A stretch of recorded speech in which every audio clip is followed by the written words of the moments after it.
Good afternoon everyone.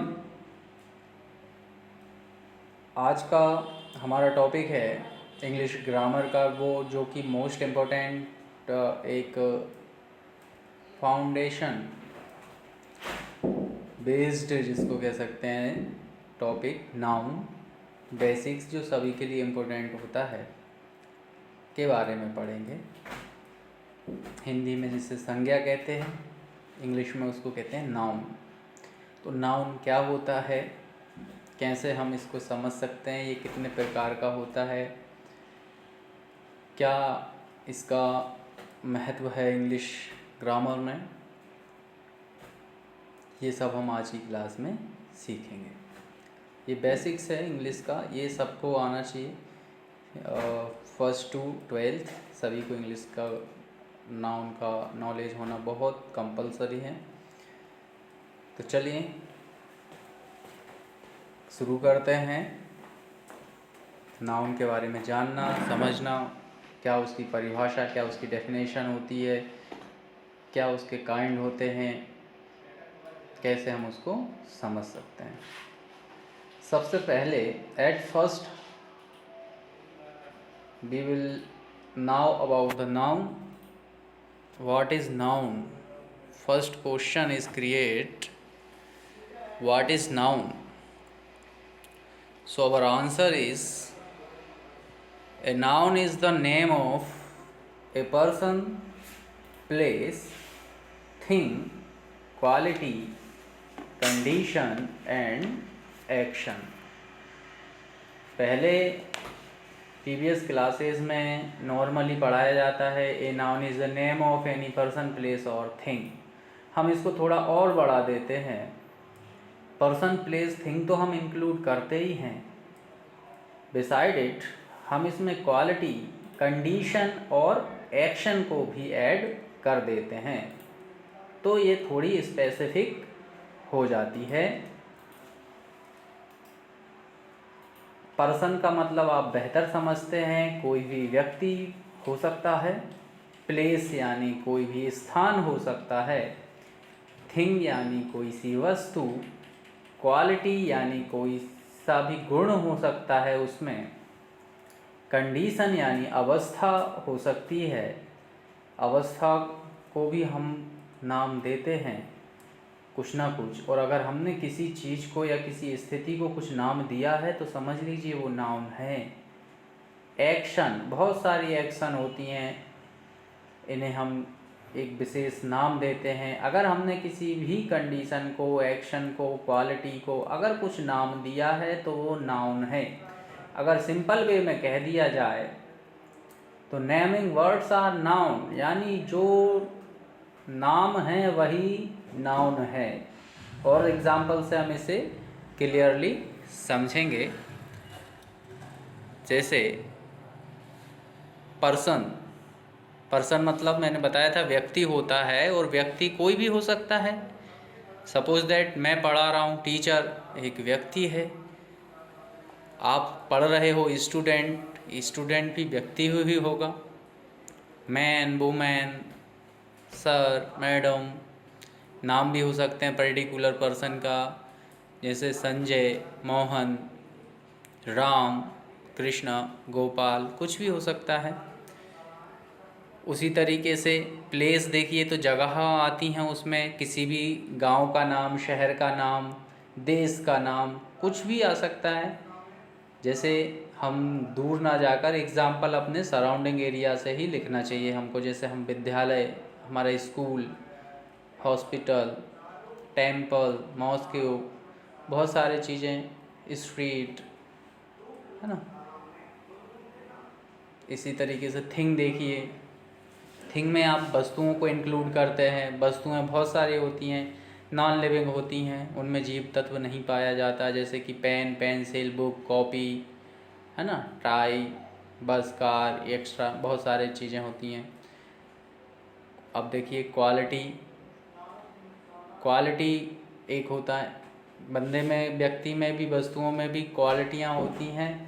तो उन क्वालिटियों को भी हम एक विशेष नाम देते हैं, और अगर हमने नाम दिया है तो वो नाउन में आ जाता है। जैसे ऑनेस्टी, ईमानदारी, ये नाउन है। डिसऑनेस्टी, बेईमानी, वो भी नाउन है ना। Beauty, beauty word is a noun. Okay, सुंदरता, है ना। तो ये आपका ब्रेवरी एक नाउन वर्ड है। तो इस तरीके से देखा जाए तो क्वालिटी को भी हम नाउन के अंतर्गत ला सकते हैं। दूसरा है कंडीशन, इलनेस, बीमारी, है ना। पुअरनेस, पुअरिटी, बीमारी, यहाँ पे गरीबी आ गया, है ना। रिचनेस, अमीरी।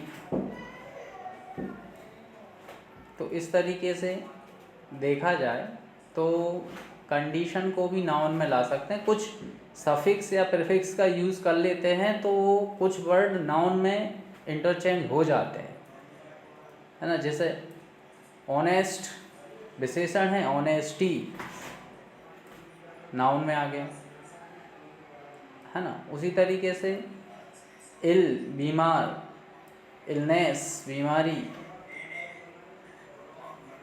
है ना। ब्यूटीफुल विशेषता में आपका एडजेक्टिव में आ जाएगा, और अगर ब्यूटी आ जाएगा तो नाउन में आ जाएगा। तो यही है।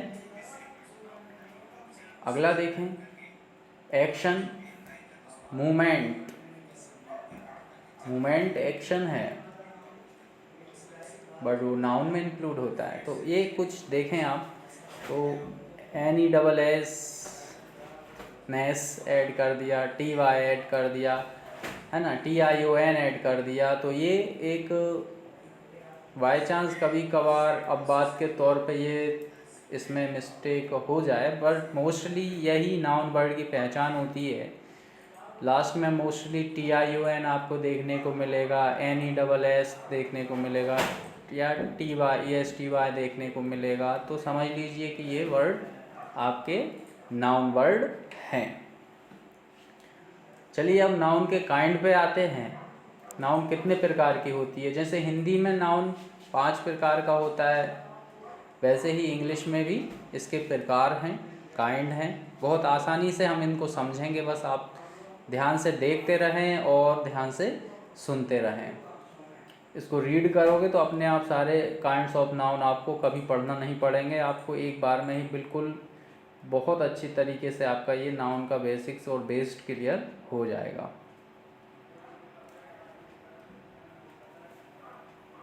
Normally we can say that there are 2 kinds of noun. 2 प्रकार का नाउन होता है साधारणतया, काउंटेबल और अनकाउंटेबल। फिर हम इसके सब काइंड भी, हम इनको काउंटेबल में किन को इंक्लूड करेंगे, अनकाउंटेबल में भी कुछ इंक्लूड होते हैं। फिर इस तरीके से वो और भी इसके प्रकार बढ़ते जाएंगे। तो यहाँ पर काउंटेबल नाउन क्या होता है समझ लीजिए। Countable noun is a noun which denotes countable things, person, place. जो वो नाउन जो गणनीय वस्तु, व्यक्ति या स्थान किसी को प्रदर्शित करे, वो काउंटेबल नाउन होगा। सिंपली जिन्हें हम गिन सकते हैं।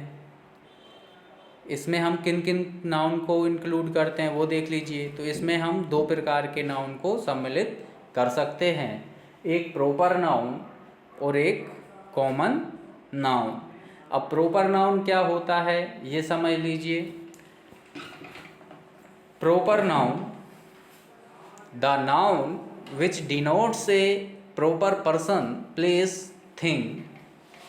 For example, Rahul, Mumbai, Ramayan. Proper noun क्या होता है इसको समझिए। वो नाउन जो किसी व्यक्ति विशेष, स्थान विशेष या वस्तु विशेष को इंगित करता है, वो आपका प्रॉपर नाउन होता है। राहुल एक लड़का है, लेकिन हम जब किसी को कॉल करेंगे, 10 लड़के बैठे हुए हैं और अगर हमने किसी को कॉल करना है लड़के इधर देखो तो 10 के 10 लड़के देखेंगे या फिर कोई भी नहीं देखेगा। लेकिन अगर हम कहते हैं कि राहुल इधर देखो, तो राहुल विशेष जिसका नाम राहुल होगा वही हमारी तरफ, हमारे डायरेक्शन में अपना रिस्पॉन्स देगा, क्योंकि वो एक हमने प्रॉपर रिकॉल किया था, प्रॉपर कॉल किया था, तो हमें एक प्रॉपर रिस्पॉन्स उसका मिला। तो राहुल हमारा प्रॉपर नाउन होगा, और अगर हम बॉय कहते तो वो कॉमन होता। ठीक है। वैसे ही अगर हम बात करें सिटी, तो सिटी बहुत सारी सिटी हैं।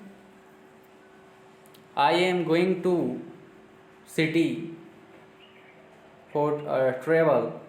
तो यहाँ पर नॉर्मली अब यात्रा के लिए मैं शहर जा रहा हूँ, कौन से शहर जा रहे हैं कोई पर्टिकुलर नहीं है।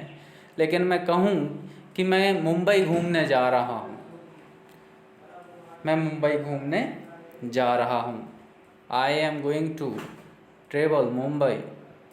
अब यहाँ पर मुंबई वर्ड आपका प्रॉपर हो जाता है।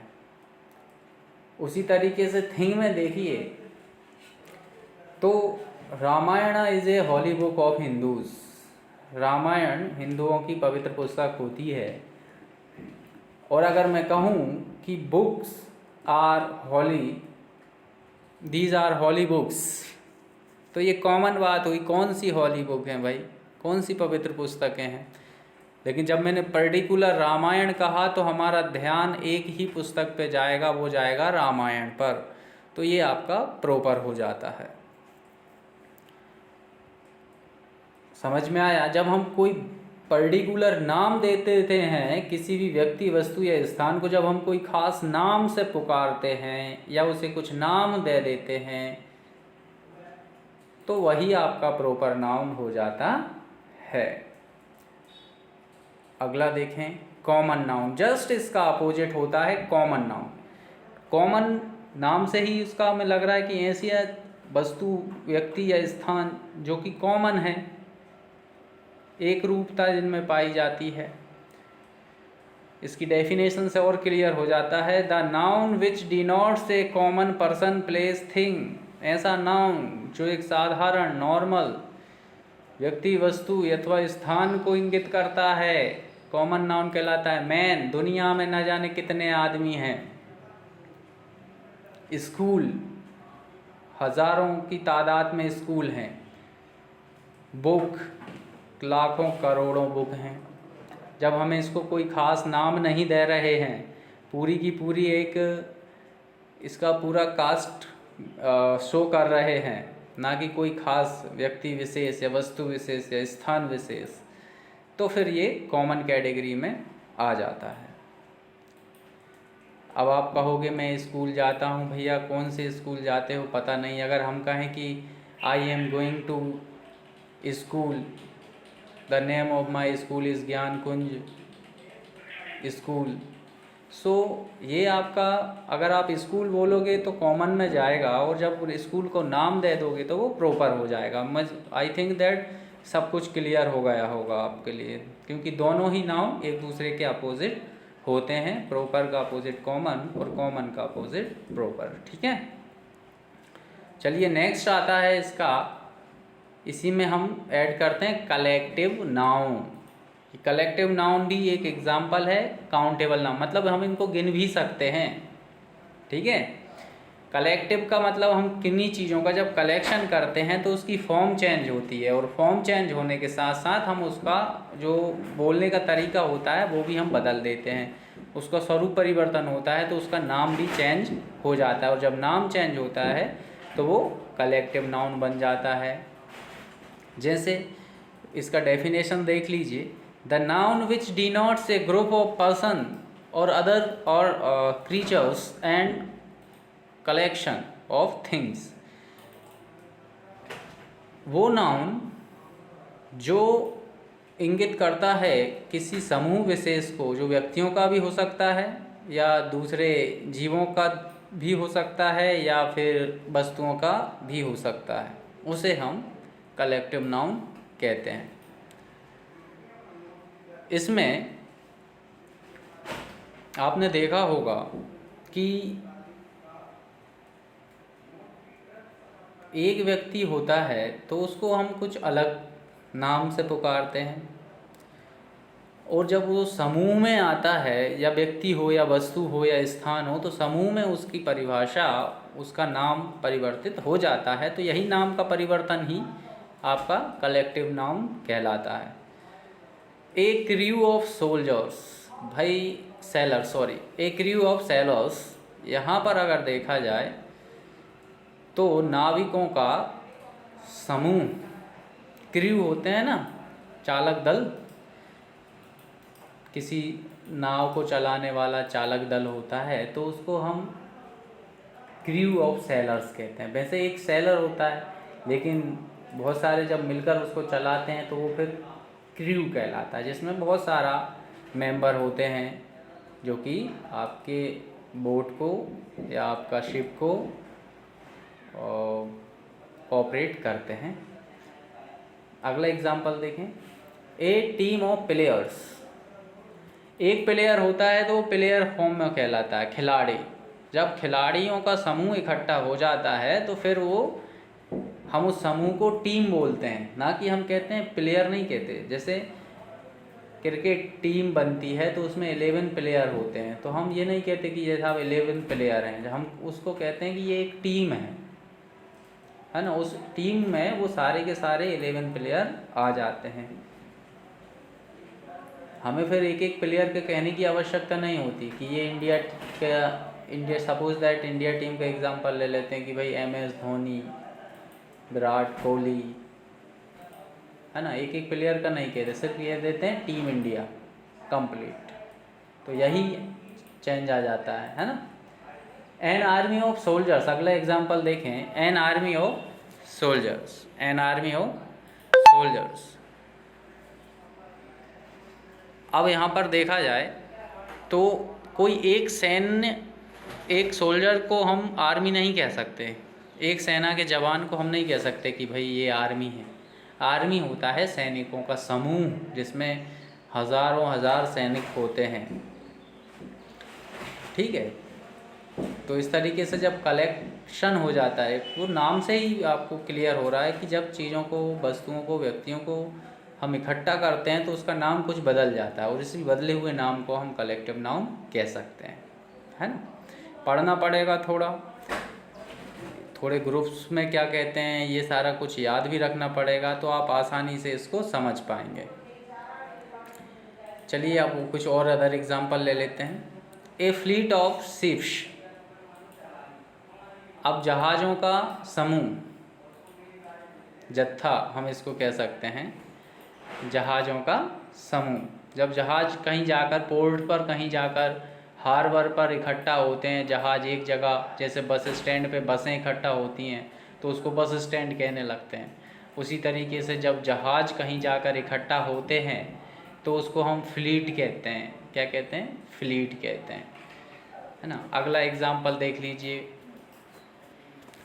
बंच ऑफ फ्लावर्स, फूलों का गुच्छा, है ना। अगला देख लीजिए, ए लाइब्रेरी ऑफ बुक्स। भाई एक पुस्तक को लाइब्रेरी नहीं कह सकते, जब पुस्तकों का वहाँ पर झुंड होगा, समूह होगा, जत्था होगा, तो हम उसको कहेंगे ए लाइब्रेरी ऑफ बुक्स। तो एक लाइब्रेरी जो वर्ड है वो भी आपका कलेक्टिव नाउन है, ठीक है। अगला देखें, ए फ्लॉक ऑफ बर्ड्स, पक्षियों का झुंड। जब पक्षी उड़ते हैं तो एक पक्षी का उड़ने को बर्ड्स फ्लाई कह देते हैं हम, ठीक है। और हम कहें कि पक्षियों का झुंड उड़ रहा है, a flock of birds are flying, है ना। पक्षियों का झुंड उड़ रहा है। तो भाई झुंड के लिए हम एक एक पक्षी को तो नहीं कह सकते कि भाई एक चिड़िया, दो चिड़िया, तीन चिड़िया, चार चिड़िया उड़ रही हैं, ऐसे नहीं कहेंगे। हम कहेंगे पक्षियों का झुंड उड़ रहा है, उसमें सभी आ गए। अब तो कह देंगे a flock of birds are flying, complete. I think that आपको बहुत अच्छे तरीके से इसको समझने में बहुत हेल्प मिलेगी और आप बहुत अच्छे से इसको समझ पाएंगे, इसको रीड करें, ये तो आपको कुछ याद रखना ही पड़ेगा। You have to remember these things because without remember you can not done this job correctly. बहुत बेनिफिशियल रहता है। मोस्टली एग्ज़ाम में आपको कलेक्टिव नाउन से ही क्वेश्चन देखने को मिलता है। आगे अब देखते हैं हम अनकाउंटेबल नाउन। अभी हम काउंटेबल पोर्शन पढ़ रहे थे। काउंटेबल नाउन में हमने 3 नाउनों को पढ़ा है, जिसमें आपका प्रॉपर, कॉमन और कलेक्टिव नाउन हमने इंक्लूड किया था। अब अनकाउंटेबल नाउन में देखें तो स्पेशली इसमें 2 प्रकार के नाउन को हम इंक्लूड करते हैं। एक होता है material noun and other one होता है एब्स्ट्रैक्ट नाउन। मटेरियल नाउन में हम, मटेरियल मतलब आप समझ सकते हो, मटेरियल तत्व है ना, वस्तुएं स्पेशली इनमें इंक्लूड कर सकते हैं। The noun which denotes material, वो संज्ञा जो मटेरियल को इंगित करता है उसे हम मटेरियल नाउन कहते हैं। और मटेरियल कुछ भी हो सकता है, कोई धातु हो सकता है, मेटल, नॉन मेटल, धातु, अधातु, मिट्टी, कुछ भी हो सकता है। जो एग्जाम्पल में आपको क्लियर हो जाएगा, गोल्ड, कॉफ़ी, घी। ओके, गोल्ड, कॉफ़ी, घी, आपका गोल्ड एक मटेरियल है, गोल्ड एक आपका मेटल है, कॉफ़ी आपका मटेरियल में हम इंक्लूड कर सकते हैं, जिसको आप ड्रिंकिंग ऑब्जेक्ट में आप यूज़ करते हैं। घी बताने की आवश्यकता नहीं है। मिल्क, ओके, शुगर है ना, पल्सेस बहुत सारी होती हैं, कर्ड, आयरन, सिल्वर है ना, वुड, बहुत सारी चीज़ें हैं जिसको हम, आप जो कहते हो ना मटेरियल, मटेरियल घर पे बहुत सारा मटेरियल पड़ा है, तो जो वो घर पे बहुत सारा मटेरियल पड़ा रहता है उसमें हम जो चीज़ें इंक्लूड करते हैं वो सब मटेरियल नाउन में आ जाती हैं। अब ज़रूरत है कि उसको इंग्लिश में क्या कहते हैं, हिंदी में है तो बात की बात है, बट इंग्लिश में उसे क्या कहते हैं ये और समझ लो तो आपका मटेरियल नाउन अपने आप कंप्लीट हो जाता है। अगला नाउन है, बहुत मायने रखता है, एब्स्ट्रैक्ट नाउन, भाववाचक। हिंदी में आप कहते हो इसको भाववाचक संज्ञा, और ये कभी कभी कंफ्यूज करती है, इसको ध्यान से देखना है। डेफिनेशन हर नाउन की आप अच्छे से पढ़ें, क्योंकि डेफिनेशन से ही क्लियर हो जाता है सब कुछ। अगर ध्यान से समझें तो हम फिर एग्जाम्पल और डेफिनेशन इसलिए आगे लिख देते हैं कि उसे पढ़ें और फिर 1-2 एग्जाम्पल देख लें तो अपने आप क्लियर हो जाता है। चलिए, the noun which denotes quality, condition और एक्शन, ऐसा नाउन जो गुण दिखाए, जो अवस्था बताए या जो एक्शन को प्रदर्शित करे, यानी जो क्रिया को प्रदर्शित करे, वो आपका भाववाचक या एब्स्ट्रैक्ट नाउन होता है। फॉर एग्जाम्पल, विजडम, बुद्धि। अब बुद्धि कोई स्वरूप नहीं है, बुद्धि की कोई आकृति नहीं है, there is no image of wisdom,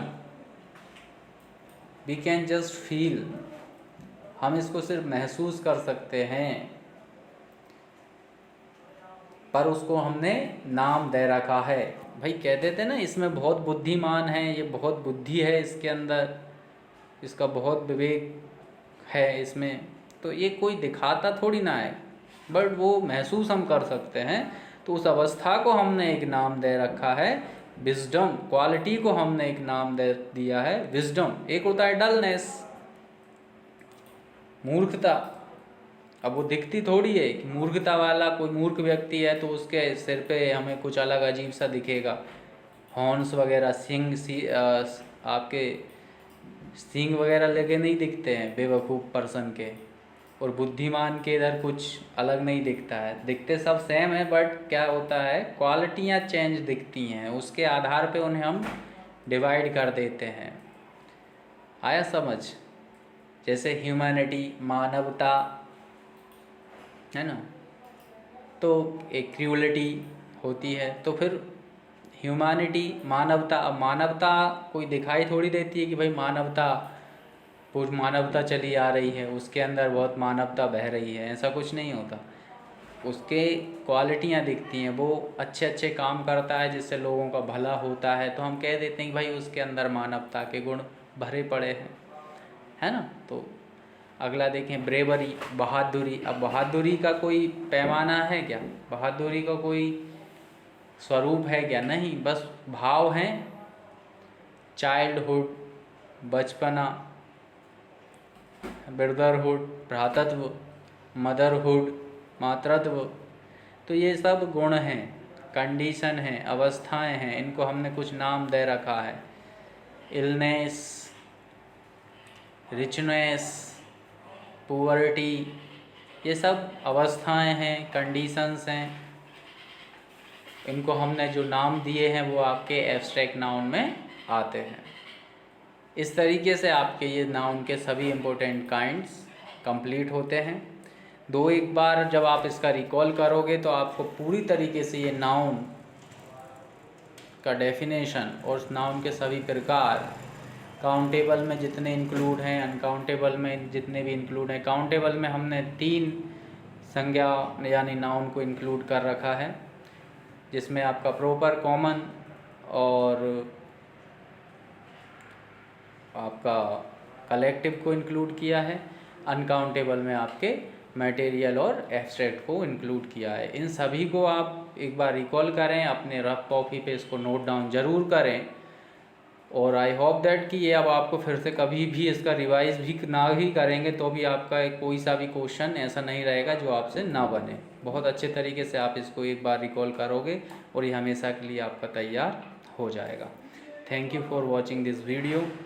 upcoming video आपका रहेगा स्पेशली क्लास 12th के लिए, जिसका हम अब सिलेबस स्टार्ट करने जा रहे हैं। इसका लेसन फर्स्ट हम बहुत जल्दी आपको एक नया वीडियो अवेलेबल होने वाला है, जिसमें लेसन फर्स्ट का reading corner along with question answer हम आपको प्रोवाइड कराएंगे। Thank you.